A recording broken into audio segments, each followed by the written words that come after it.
Today on Straight Talk Africa, Nigerians have a new president. Former military ruler Major General Muhammadu Buhari retired but not tired.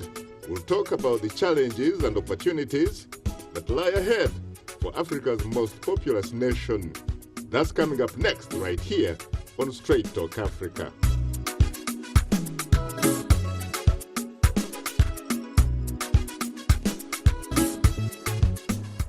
Hello, welcome to Straight Talk Africa, coming to you live from the Voice of America studios here in Washington.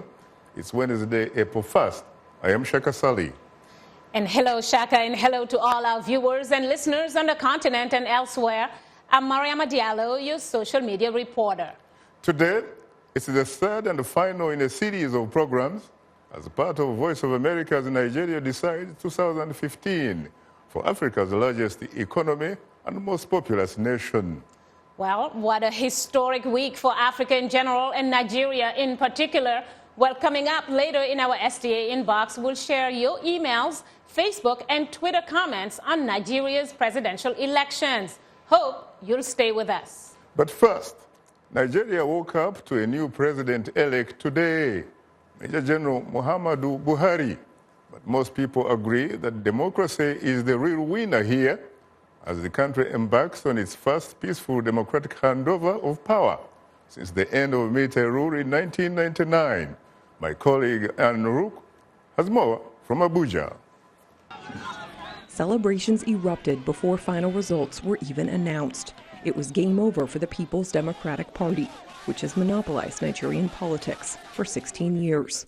President Goodluck Jonathan conceded and called for peace. Mr. Buhari saluted his opponent's statesmanship and congratulated Nigerians. One-party rule is over, he said. The people have shown their love for our nation and their belief in democracy. The fourth time was the charm for this ex-military ruler and longtime presidential candidate. The vote is being praised as Nigeria's freest and most transparent yet, despite logistical delays and technical issues at the polls. The opposition united in 2013, forming the All Progressives Congress. The party pledged change amid unfettered corruption, near constant power cuts, and a sinking oil-dependent economy. He will turn the country around. We know that. But it's going to take time because the country is in a state of complete decay. So we are not under any illusion that there is a miracle going to happen straight away. As Mr. Buhari takes office, the Boko Haram insurgency rages on in the northeast. It intensified dramatically on Mr. Jonathan's watch. Thousands of civilians have been killed. More than 1 million displaced. Borno State has been the most affected. That state's results were the last to come in. A new era is about to be born, tweeted one Nigerian. The APC dominated the north in this vote and scored key victories in the southwest, a stark change from the last PDP win in 2011. Kano, the largest city in the north, partied into the night. There was giddiness and a sense of empowerment in the streets. People danced. In Abuja, they chanted, "Father, Father," they sang in Hausa.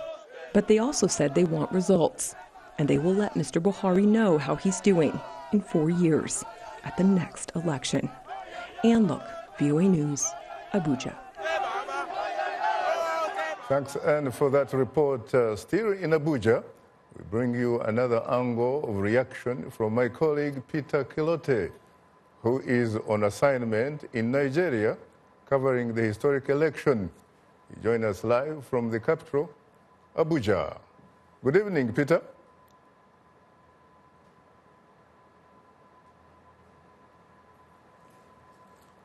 Well, it looks like we're not being able to be joined by Peter Clote. Let's go to the northern part of Nigeria and see whether we can link up with our reporter in Kano.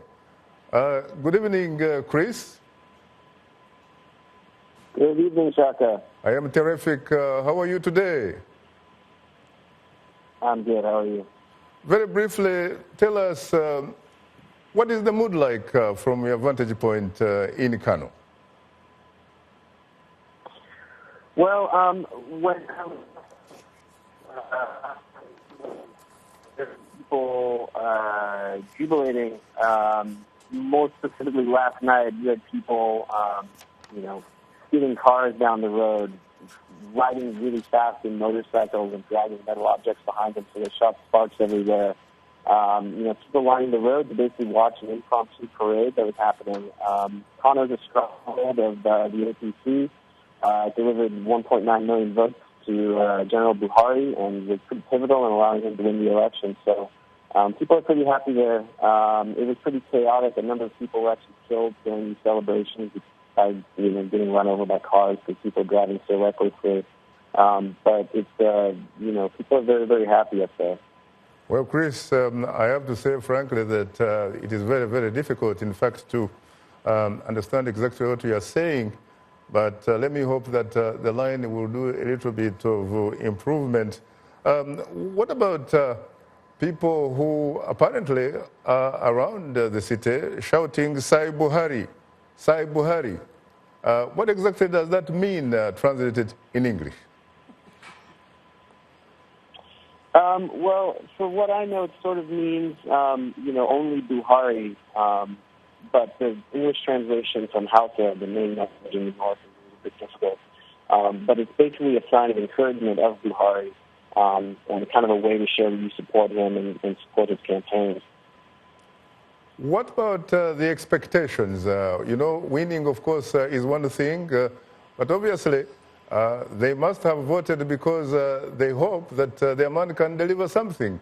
What are some of the most important things that they expect from General Buhari? There's a lot of things that are expected, but up north,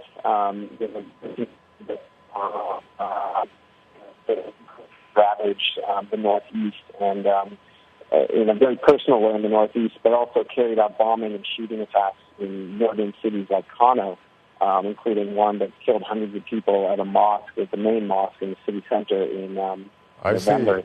So that's one thing that people keep mentioning, is that they're just tired of the insecurity. They're tired of the fact that these militants are to kind of run roughshod over the security forces. And then after that, there's kind of the long list of things to be done. Well, I'm afraid, Chris, reliable electricity. I'm afraid that time happens not to be our best ally. I have to go to Abuja to get some reaction from my colleague, Peter Clote, and I hope you'll find some space in your beautiful heart. Forgive me for that. Hello, Peter. Hello, Shaka. Good evening. How are you? Good evening. I'm well, thank you. And how are you, Shaka? I am hugely terrific. Can you share with us exactly what is happening in your neighborhood?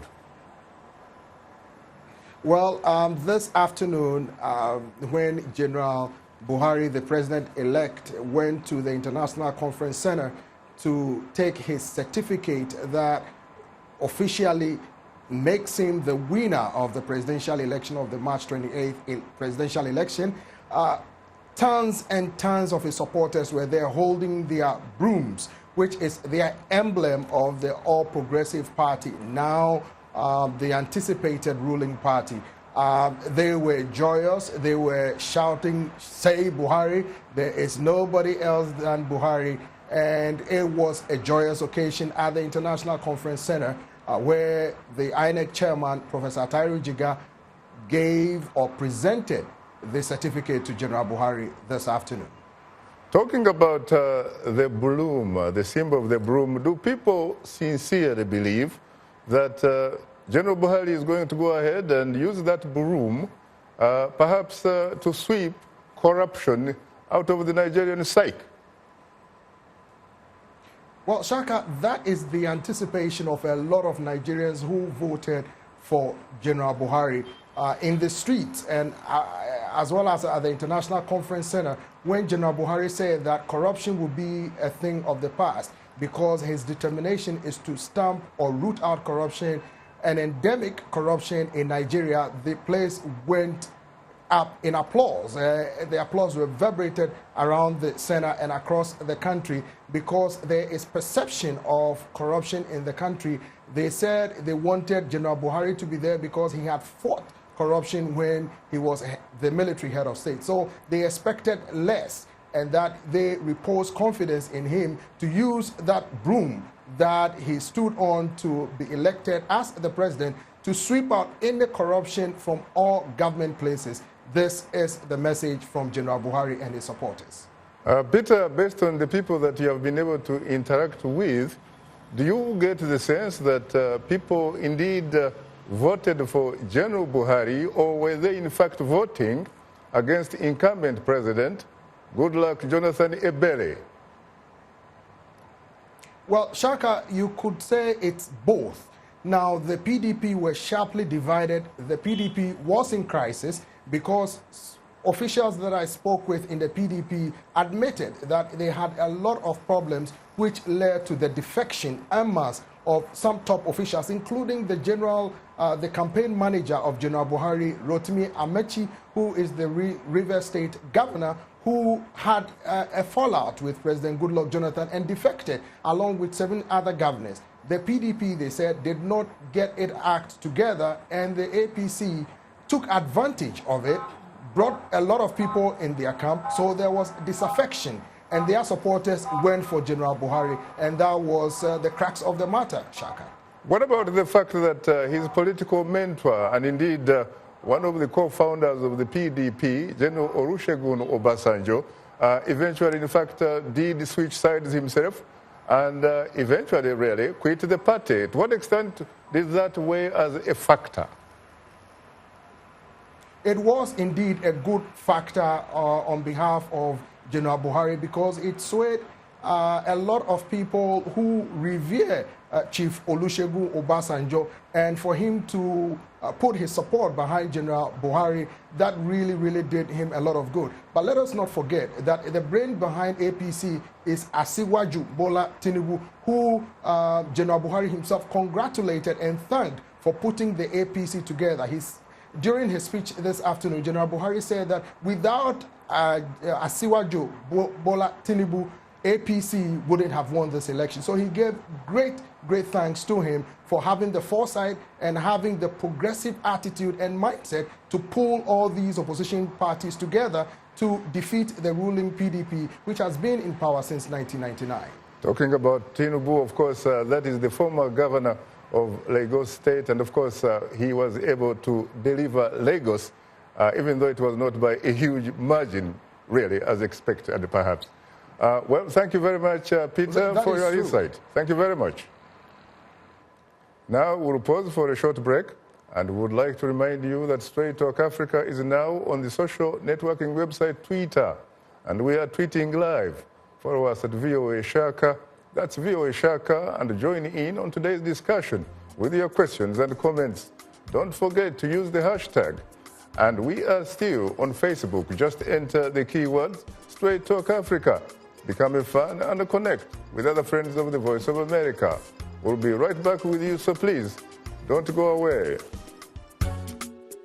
President-elect Muhammadu Buhari, born in 1942, was a military ruler of Nigeria between December 1983 and August of 1985. On December 31st, 1983, the Major General Buhari was selected to lead Nigeria by his fellow military officers after an almost bloodless coup. Buhari's iron-fisted first administration is remembered for the jailing of politicians for corruption and execution of drug traffickers. In August of 1985, Buhari was overthrown in a coup led by General Ibrahim Babangida. Buhari's reputation as a staunch disciplinarian appeared to go over well with voters fed up with worsening corruption. The Boko Haram insurgency made security a top campaign issue. Buhari pointed to his achievements as a military ruler against the Chadian forces who invaded Nigeria's Borno state in 1983. Nigeria heads to the polls March 28th for a landmark election. What happens there matters throughout Africa. Turn to Voice of America for the facts. VOA reporters are in Nigeria and surrounding countries covering the campaigns and the issues and counting down to the March 28th election and beyond. Special Nigeria Decides 2015 coverage is underway now. A commitment to Africa from Voice of America.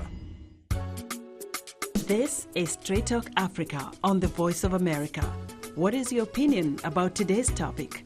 Call us at 202-619-3111. U.S. country code 1. When you call, remember the following. Ask only one question, keep your comment brief, and turn down the volume on your radio or television. Now let's return to Straight Talk Africa.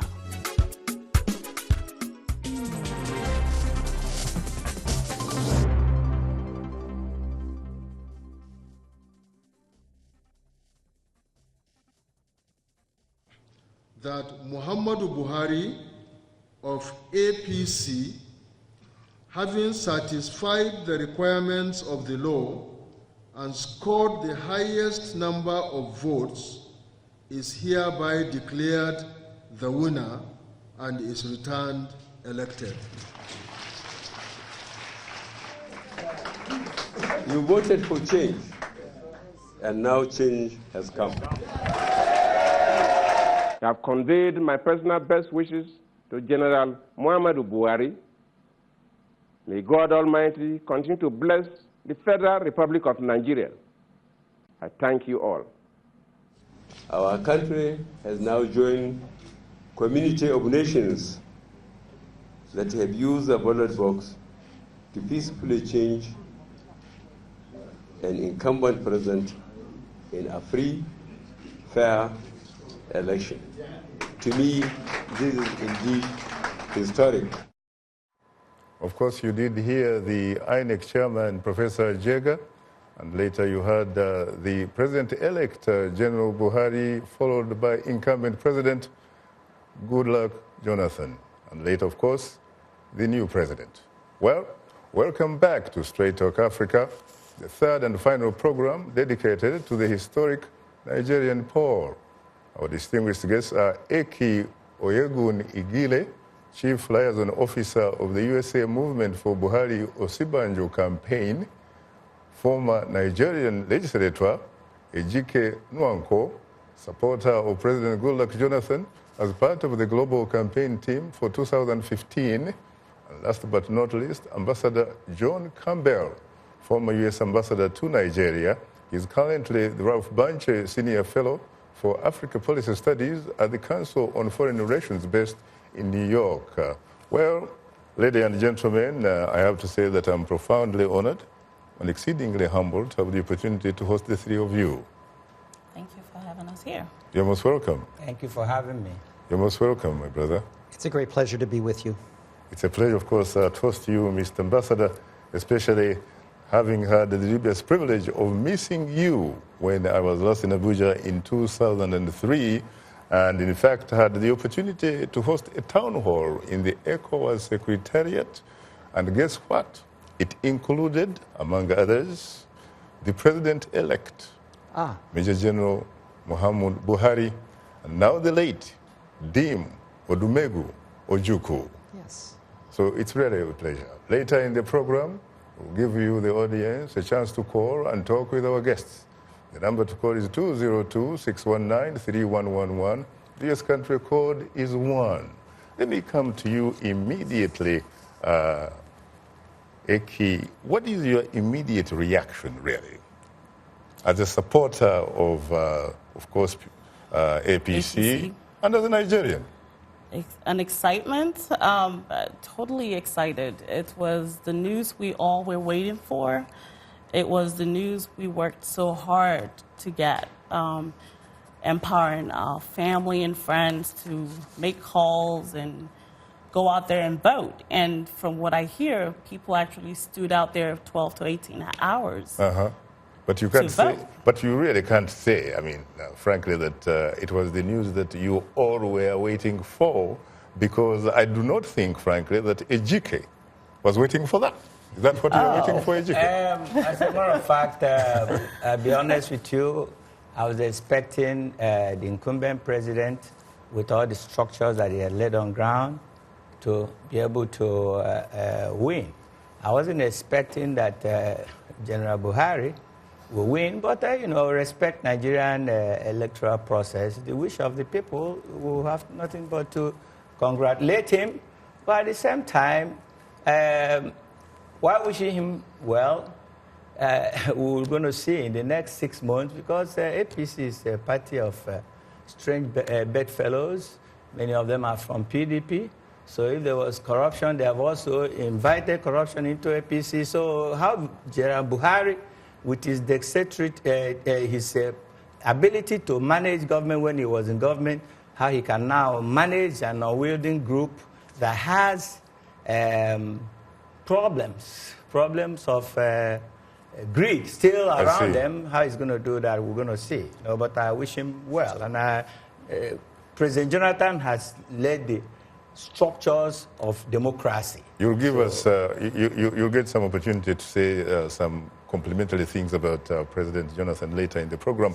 What about you, Ambassador Campbell, your immediate reaction, and what does this in fact mean for U.S.-Nigeria relations? I was enormously proud of the way the Nigerian voters behaved. And I say proud because I have lived altogether in Nigeria almost 7 years. Mm-hmm. And I professionally have worked on Nigeria for a very long time. That has made me a little bit Nigerian. Mm-hmm. So you are a Nigerian ogre. But pride, in other words, personal identification with those hundreds of thousands of people waiting in line very patiently in order to exercise the franchise. Why did we think, really, and it's not only me, but there are a lot of people who did not think that Nigeria could pull off this feat? I mean, it has definitely demonstrated what has been lacking, that it is indeed the giant of Africa. It is indeed the giant of Africa. Why did we think Nigeria might not be able to pull it off? Basically, historical experience. The 1999 elections were so bad that President Carter up and left because he did not want to legitimize them by his presence. The 2003 elections were said to be even worse. The 2007 elections, when I was ambassador there, worse still.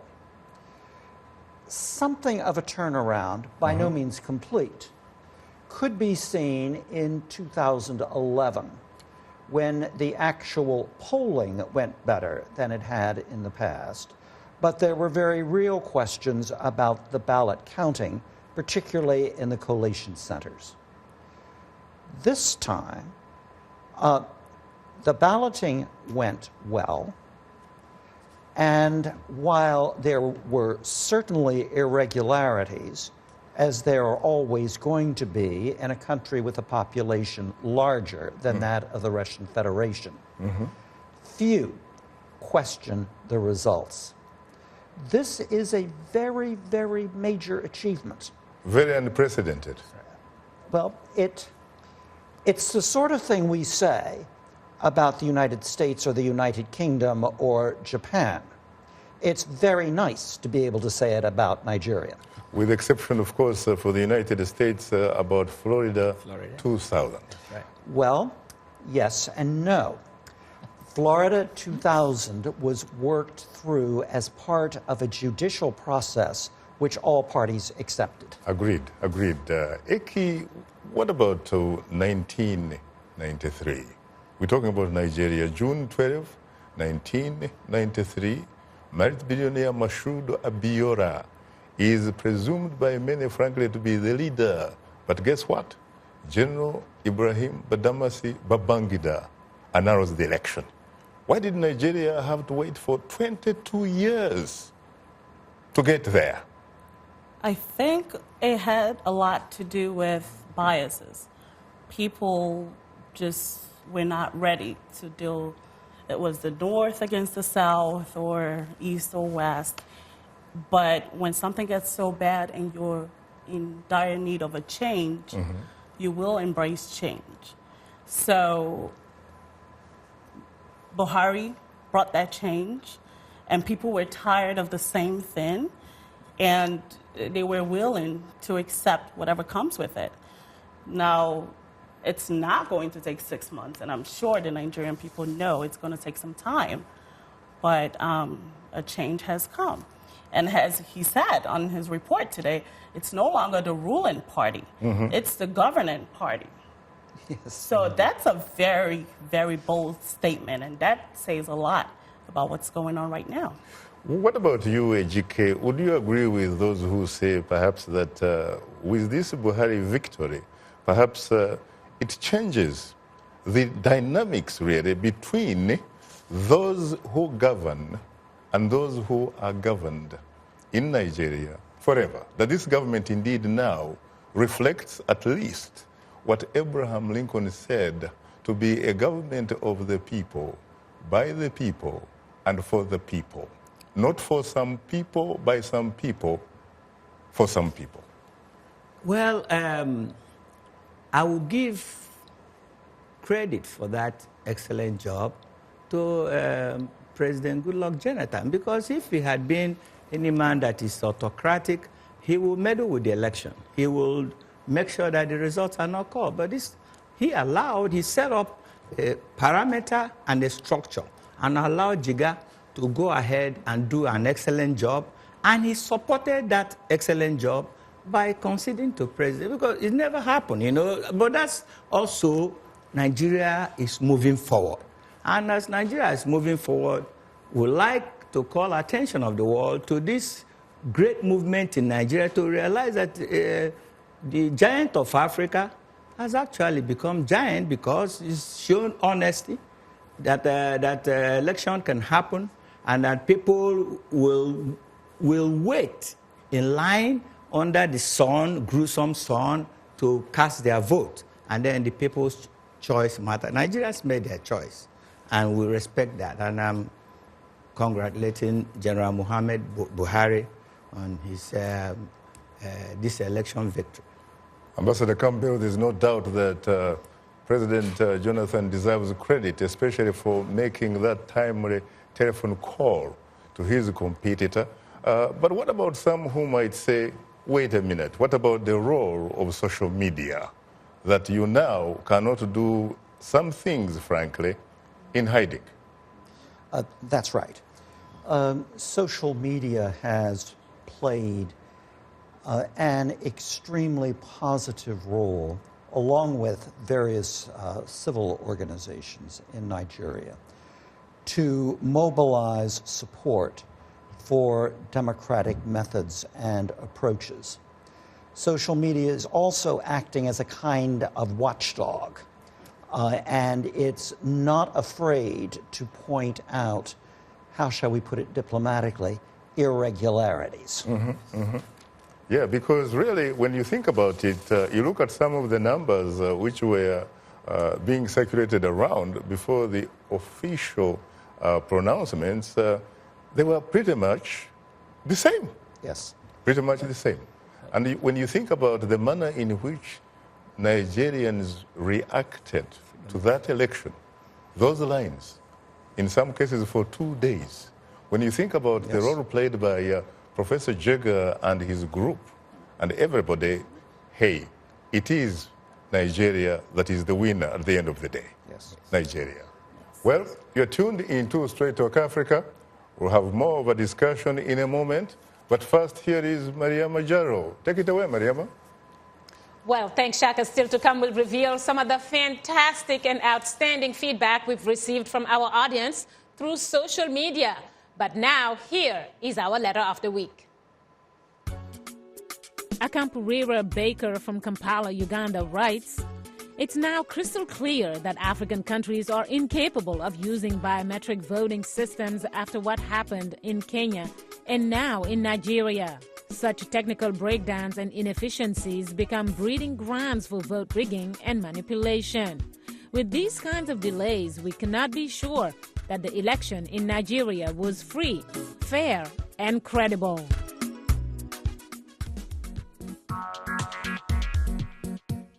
Like Voice of America on Facebook.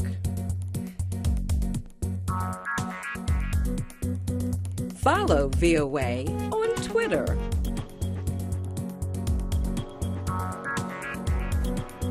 Join VOA on our YouTube channel. Like, follow, join VOA. This is Straight Talk Africa on the Voice of America. Call us now with your questions and comments. The number 202-619-3111. And the U.S. country code is 1. Call direct and we'll call you right back. Remember to keep your questions brief. Now back to Straight Talk Africa.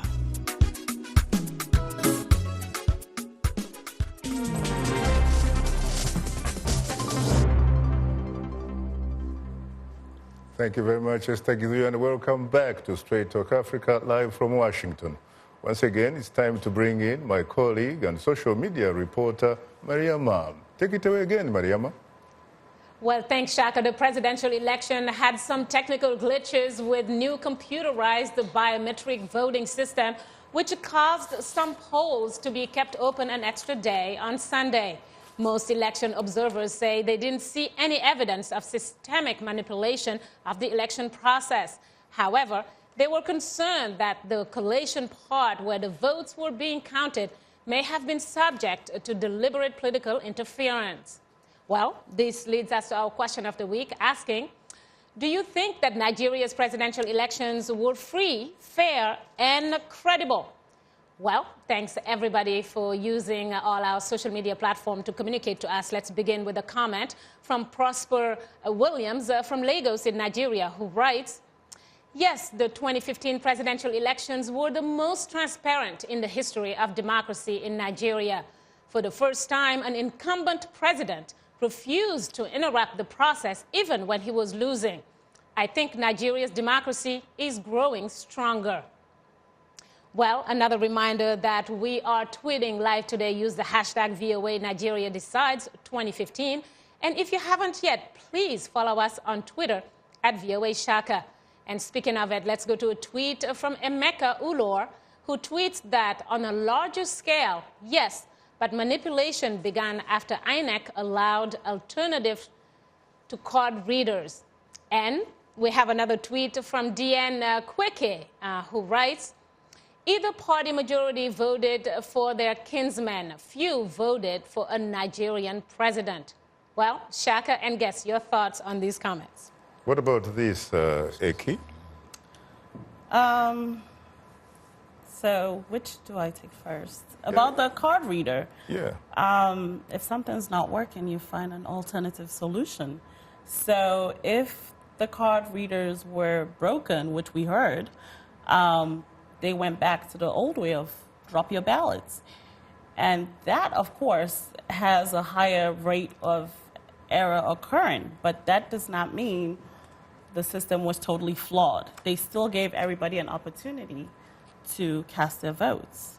What about people who are complaining about what happened, for example, in Rivers State? Nothing is perfect. There will be incidences. We're talking about 36 states.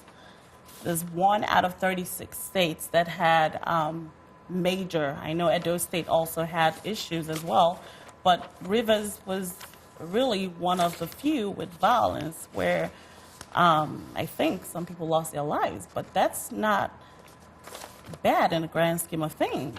And Nigeria has come a long way. The fraud is not going to disappear or in a day. So what happened in Rivers was unfortunate, but that really didn't cause, I mean, he won by 2 million. I hear you. Well, so, Mariama, do you have any more feedback to share with our audience, please? Well, indeed, we'll move on to a posting from Moses Obeta from Markudi in Nigeria, who writes, the election was relatively peaceful, but it was not free and fair because there was violence against political opponents in some parts of the country. Well, another Facebook comment, this time from Okwandu Obina in Nigeria as well, who says, the election was never free and fair. The ruling party used state security to manipulate the event. In my polling unit, we never voted, but results were announced anyway. Well, Shaka, if the ruling party used state security to manipulate the event in their favor, it didn't really work because they did lose. What Your about comments? that, Ejike? Apparently, there are places where the ruling party may have tried a bit of creative accounting, but it didn't take them very far after all.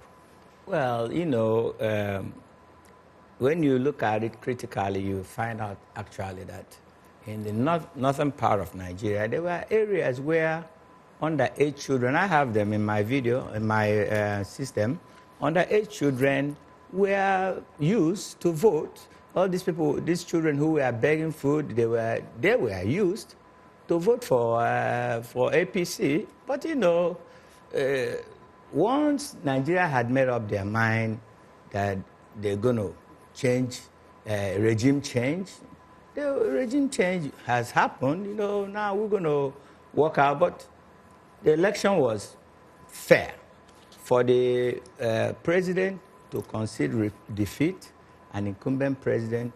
I look at it more from that positive angle than the minor. After all, in the United States, we had problems with Florida, but it didn't stop the main election from Bush from being declared president. So there's always going to be hitches here and there. But the ability of Nigerian, the frame of mind of Nigeria to counter those hitches and then come up at the top. And that's what we have, you know. I think we should thank God for a great election because that's what it is.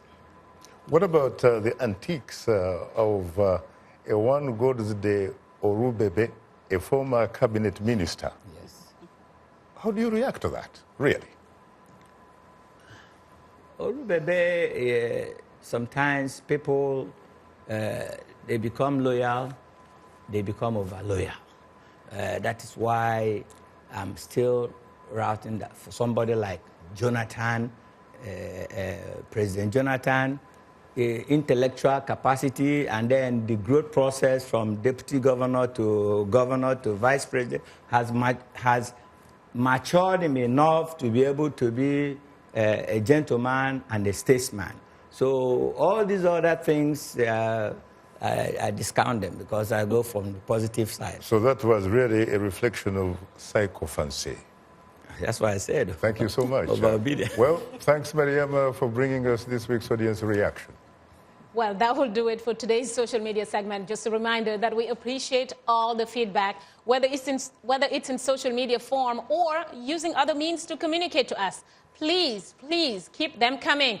And if you are a new fan, just drop us a line at africatv@voanews.com.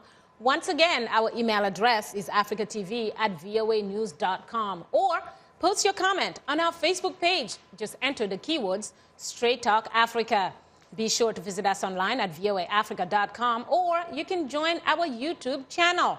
Just sign up to VOA TV to Africa, and don't forget to follow us on Twitter. Now, let's take a look at what's on tap for next week's program. Next week on Straight Talk Africa, Goodluck Jonathan loses, but democracy wins. We'll look across Africa at the system of government in which power is vested in the people. That's next week, right here on Straight Talk Africa. Welcome back. Today's Straight Talk Africa. We are talking about the historic Nigerian poll. Our distinguished guests are Eki Oyegun Igile, Chief Liaison Officer of the USA Movement for Buhari Osibanjo campaign, former Nigerian legislator Ejike Nwanko, supporter of President Goodluck Jonathan as part of the global campaign team for 2015, and last but not least, Ambassador John Campbell, former U.S. Ambassador to Nigeria. He is currently the Ralph Bunche Senior Fellow for Africa Policy Studies at the Council on Foreign Relations based in New York. Well, once again, ladies and gentlemen, I am profoundly honored and exceedingly humbled to have the opportunity to host the three of you on Straight Talk Africa. Thank you. Thank you. Thank you so much. You're most welcome. Well, I have to go to the lifeline of the show, which are the telephone callers. Okay. And I guess there is one Patrick from the great nation, of course, of Nigeria. Good evening, Patrick. You're most welcome to Straight Talk Africa. Good evening, Mr. Shaka. I'm usually terrific. Could you be as brief as humanly possible, please? Because time is not our best ally. Yes, Mr. Shaka. You see, the media tried. The incoming government, as we all know, is a government that is change, and the government that is going to fight corruption, poverty, and illiteracy. Now, when you are talking about carrier, most of this carrier we are talking is purely toy. Now, the major problem we had that time was what we call voters' education. There was no proper voters' education. Voters were not educated, and that is why you see the whole thing suffering. Thank God that the whole thing went freely and fair. We thank God for everything. And you, Shaka, you have tried, because what you did last week at least gingered many Nigerians to go out and vote. Thank you very much. Have a blessed day. Well, Patrick, profoundly honored for your compliments, sir. Still in Nigeria, good evening, Abdullahi. You're most welcome to Straight Talk Africa. Good evening. This is Abdullahi talking from Nasarawa State. Abdullahi, you're most welcome. What is your question or comment, sir? Thank you very much. My question, I want to make a very great observation. You have a minute, please. My question is this. I want you to know that the new incoming president, to know that the people who are surrounding him are the old people from the PDP, and therefore he should be very careful in handling them. He is a general with great integrity. He is not a Democrat. Therefore, if he is not careful, I'm sure what they did to Jonathan, they will do to him. All they are working for is their interest. Thank you very much. You know, there is a saying, by the way, that politicians run for office or campaign in poetry, but that when it comes to governing, that one they do in prose. Do you agree with that, Ambassador Campbell? I think there's a great deal of wisdom in that statement. In any country in the world. What does a General Buhari do, given that he is Mr. Clean, a man, you know, a lot of people clearly agree that he is incorruptible. Yes. But when you look at the people that supported him, you have to wonder. And General Buhari has held no public office for decades, which means he is going to have to put together a team of people with whom he can work and who have the same sense of direction that he has. We Americans like to say most problems boil down to personnel. I think incoming President Buhari is going to have personnel problems. Very, very interesting, very interesting. I guess I heard that we have to go for a break. A reminder that you are tuned into Straight Talk Africa. To participate in our discussion, please call us at 202-619-3111. Yes, country code is 1. We'll continue our discussion in a moment, so please don't go away. The winning presidential candidate must secure a simple majority, as well as at least 25% of the vote in 2/3 of the 36 states, plus the Federal Capital Territory. The Electoral Commission counts and publicly announces the votes counted at each polling station. Copies of unit results will be uploaded to the INEC website. If the total number of votes exceeds the number of accredited voters at a polling unit, all votes from that center will be nullified to prevent ballot stuffing and multiple voting. If there are complaints, the information saved on the card reader will be used by the collection officer to decide the case. The final results are announced by INEC after all votes have been counted. If needed, a runoff for the presidency will be held within 7 days after the results announcement if either the simple majority or state requirement is not met. We are able to touch on things that are important to people on an everyday basis. We hope that our viewers are getting inspired when they watch our show. They're getting a view of the world from a different perspective, things that perhaps are not in their immediate vicinity. Today, I could put in on the show something that is a little different, a little unique, and this gives me that, inspiration to come to work. If you like today's show, please write and tell us what you think or give us some suggestions. Be sure to tell us what station you're tuned into.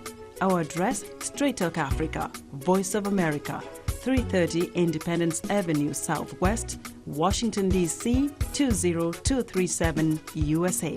Or send us an email at africatv@voanews.com. Log on to our website at voaafrica.com. Or post your comments on Facebook. Keywords Straight Talk Africa.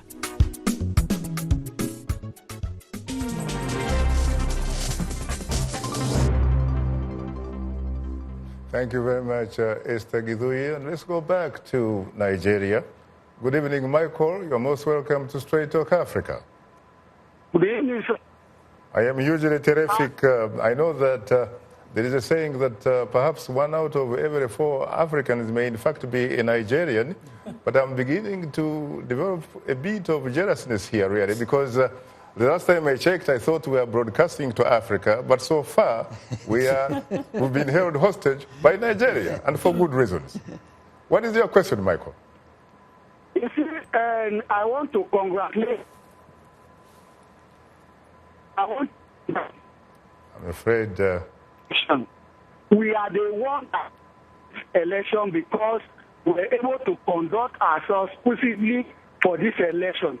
But one thing that I'm afraid is that our politicians, they don't have, they are prostitutes. They don't have a kind of a political ideology. There is no political ideology. So as APC has won now, my fear is that all the PDP senators and rep members will now swing to APC. Then the PDP will die. There will be no vibrant opposition. That is one of my fears. The second fear is that if you look at the pattern of the voting clearly shows that the north and the south, the southern part of the country, the southeast, the south, and the north west, and the north east, it's like they voted for not personality, they voted for their tribe. And if we continue in this manner, the nation will not move forward. Thank you. Thank you very much, Michael. I wish I could know where you come from in Nigeria. The last time I checked Ejike, really, if you look at the map, you have to wonder, frankly, what happened to the incumbent president, Jonathan, Goodluck Jonathan, and the PDP, really, because he seemed to have confined himself to southeastern Nigeria and south. I mean, really? Yes. I will tell you, people don't see this, they just look at it at the surface. But I will give a typical Igbo adage that the nose has the direct perception of the odor of the mouth more than any part of the body. So the south and the southeast were in the Nigerian geopolitical clashes in those days, were the area that were divided during the internal crisis in Nigeria, Nigerian Biafra War, was so much so that the two people that were so close together under Dr. Azikiwe were totally divided. But now they have united. People don't even know that.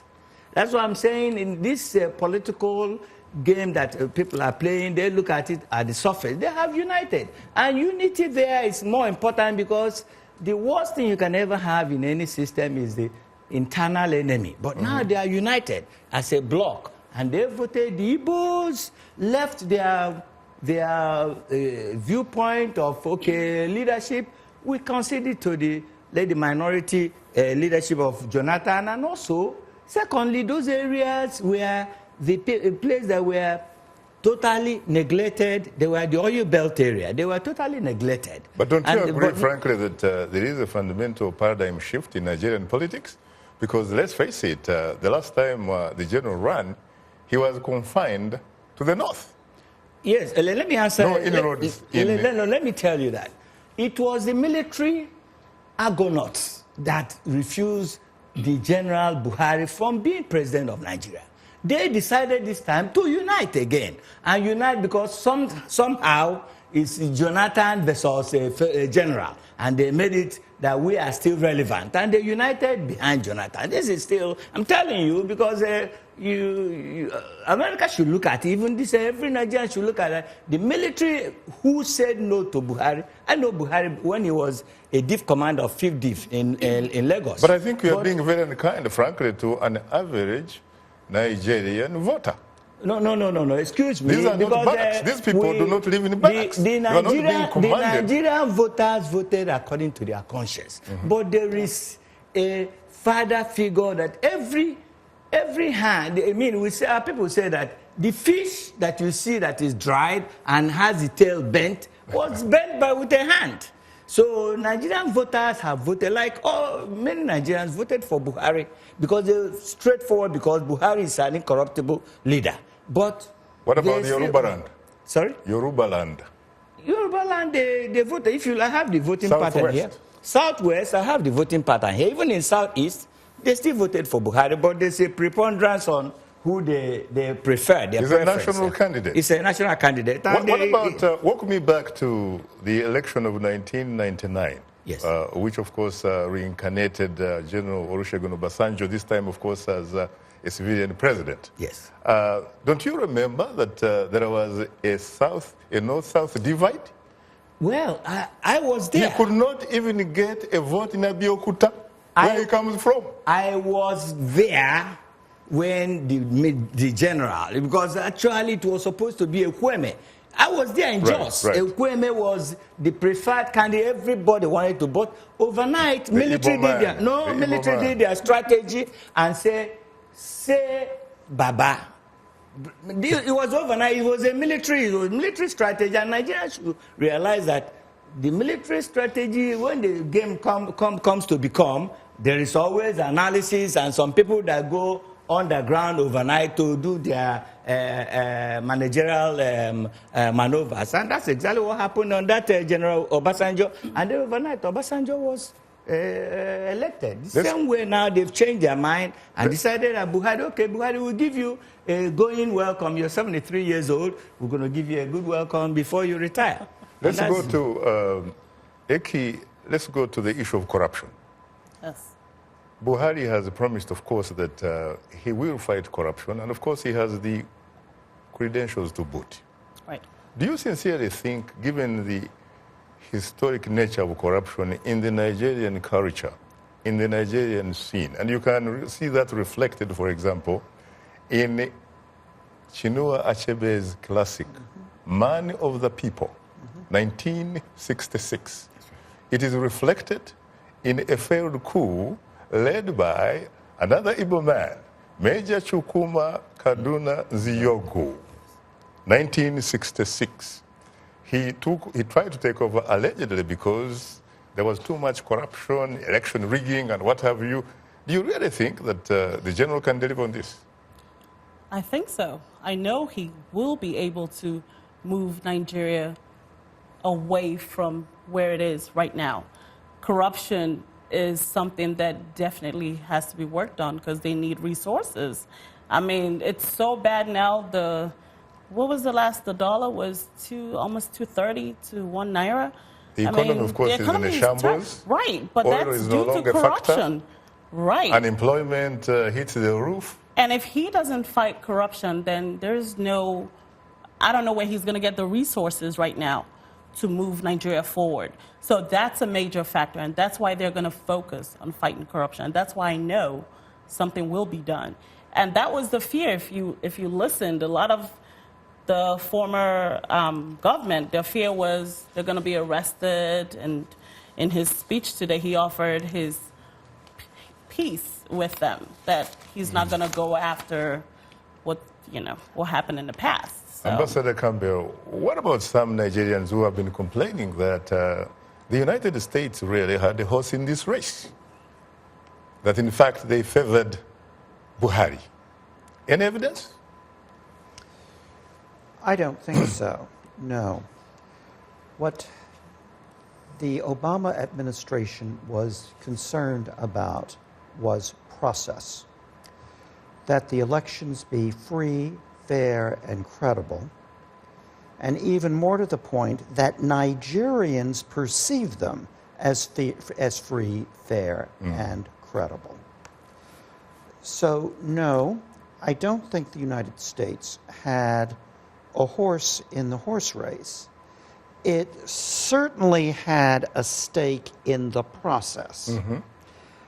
And the American government historically has provided assistance to those in Nigeria working for better elections, for voter education, for a whole host of related issues. I would argue we have not done enough. I see. Well, I gather that some people in the eastern part of Africa are complaining that they're not participating. Let's go to Dennis. Good evening, Dennis from Uganda. You're most welcome to Straight Talk Africa.